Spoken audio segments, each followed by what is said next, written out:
Great Scott, Smarty, what are you working on? Well, Doc, I've learned from my mistakes, and I know that if I want to win first place at the next science fair, I have to stay committed to the invention process. Precisely, Smarty. I'm so proud of you. Well, I've got some errands to run today. The Flex Compactor needs a tune-up. So I'm gonna head to the Inventors Convention to see if I can find new gadgets. I'll check back up on you when I get back. Thanks, Doc.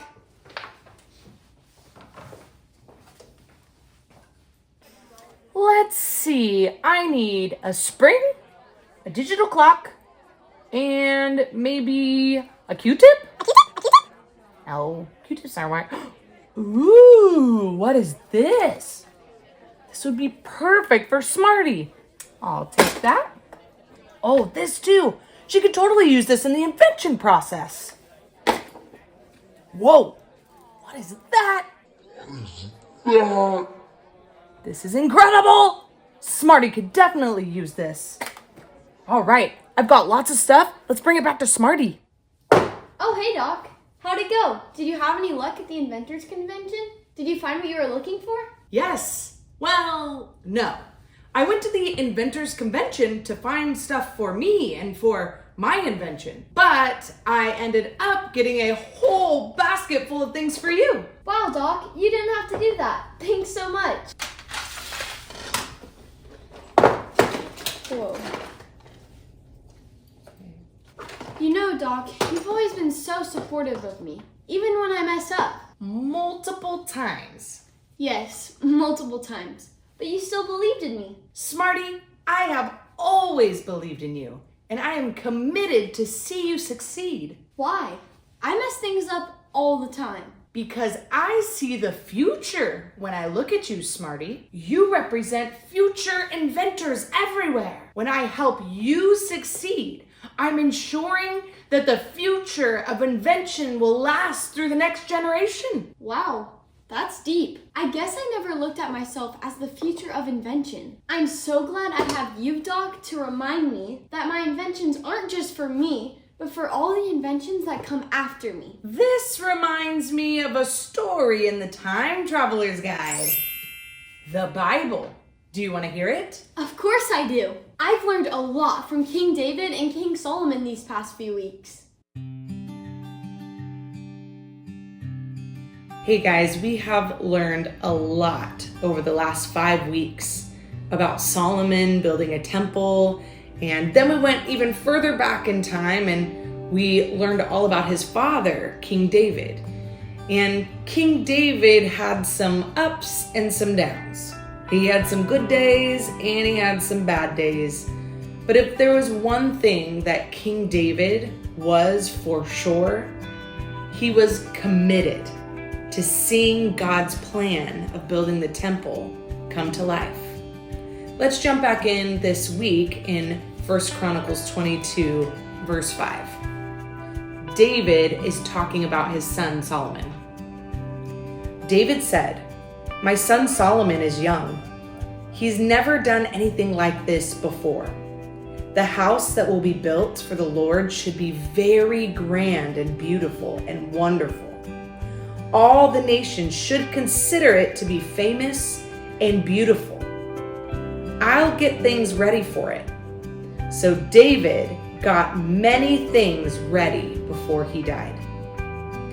I love in this story, I love watching King David because even though he had a heart to build the temple and to see the temple be built, he knew that he wouldn't be the one to build it.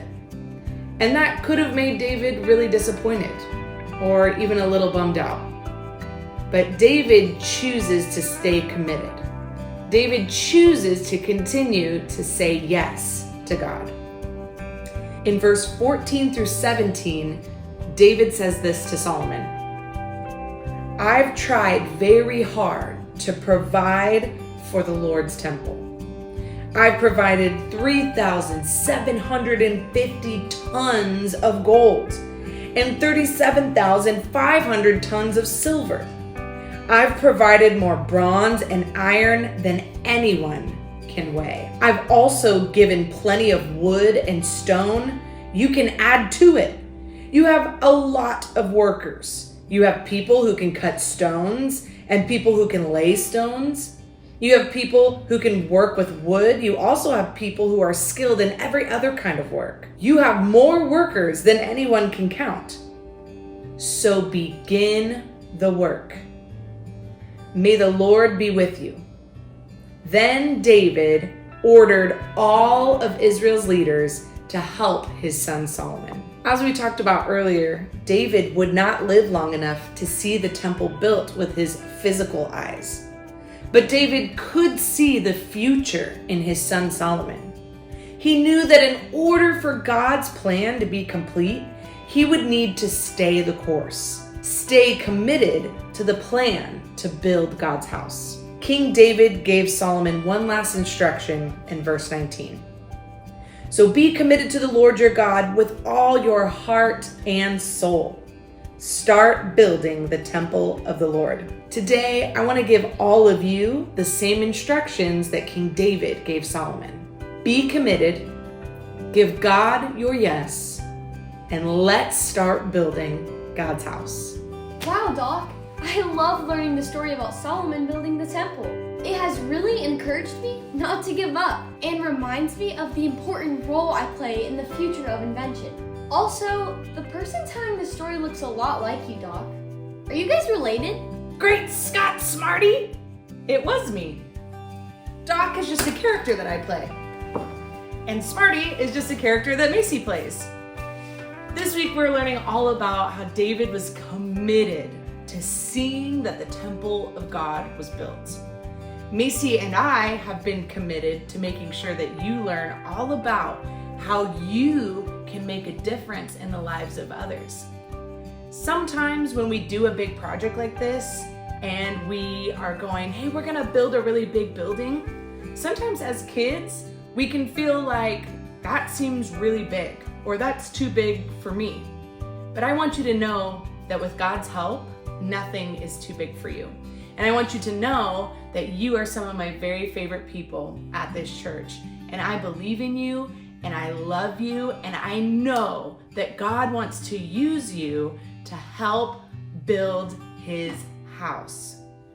Our church knows how important it is that we build a place for everyone to come and experience Jesus.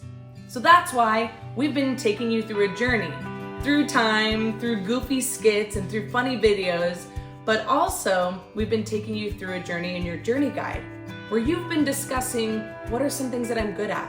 What can I make? What can I sell at the marketplace event to raise some money to give back to the church to help see the temple built? So before I go, I want you to know what I see when I look at you. When Doc looked at Smarty, she saw the future of invention. When I look at all of you guys sitting in this room, I see the future of our church. Look at your neighbor and say, you are the future of the church. Now, I want you this week to be committed, to be strong, to give God your yes, to sign up for the marketplace event if you haven't done it yet, or to work on it if you need to. Because next weekend, you get to stand at a table and show people at our church, show grown-ups what it looks like to give God your yes. And then after that, you guys are gonna get an opportunity to show the adults how big your faith was. And you get to show them how God used you. So let's give God our yes this week. Hey guys, I'm Macy, Pastor Heather's daughter who plays Smarty. I am so proud of you guys. I can't wait to see what you come up with for the marketplace event.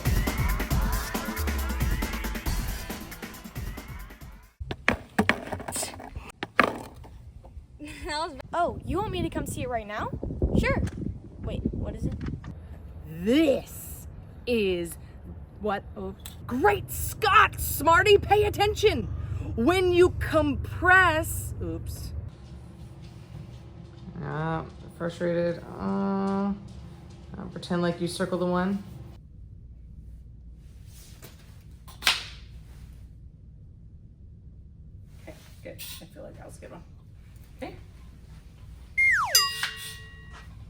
Go.